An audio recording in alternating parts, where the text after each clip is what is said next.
Bagaimana caranya agar kita berpecah belah dalam masalah tersebut yang artinya enggak terlalu penting, sehingga enggak ada dalilnya.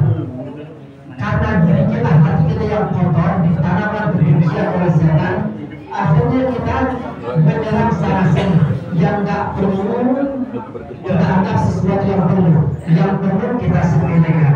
Bermusuhan dalam beragama dilarang oleh agama. Yang ada kita bersandara dalam menjalankan agama, tapi kenapa kita saling bejat sama sama? Ada di mana? Orang kata iblis,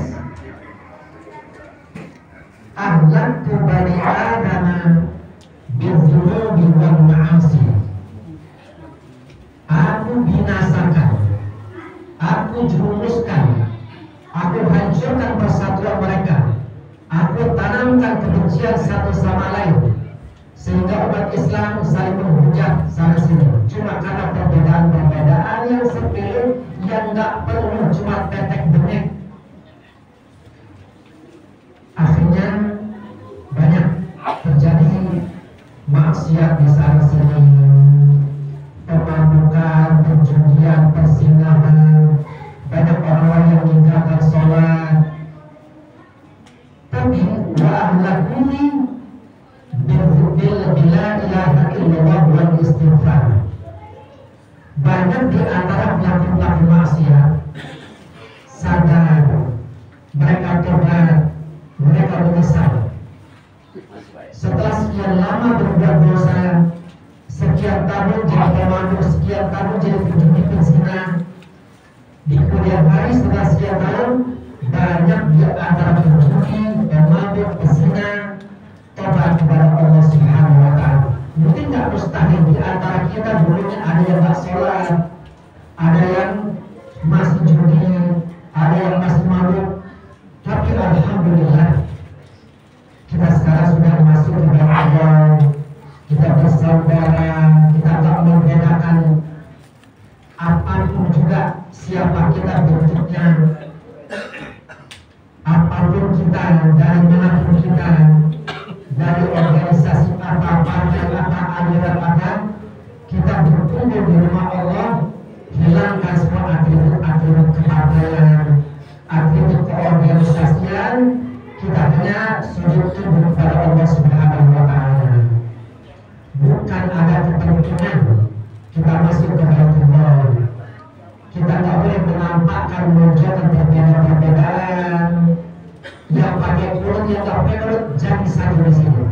Tidak ada perbedaan. Jangan ada yang menunjukkan perbedaan-perbedaan. Membawa perbedaan. Nabi mengatakan orang yang menampakkan satu perbedaan, fala yarumanna ila nafsah, maka perbedaan tersebut akan menuai pro kontra. Ketika terjadi pro kontra, fala yarumanna ila nafsah, maka jangan salahkan orang lain, salahkan dirinya sendiri.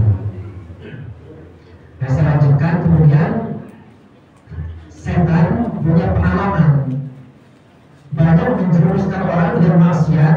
Ternyata ahli maksiat tobat. Yang dulunya tukang mabuk sekarang tidak mabuk lagi.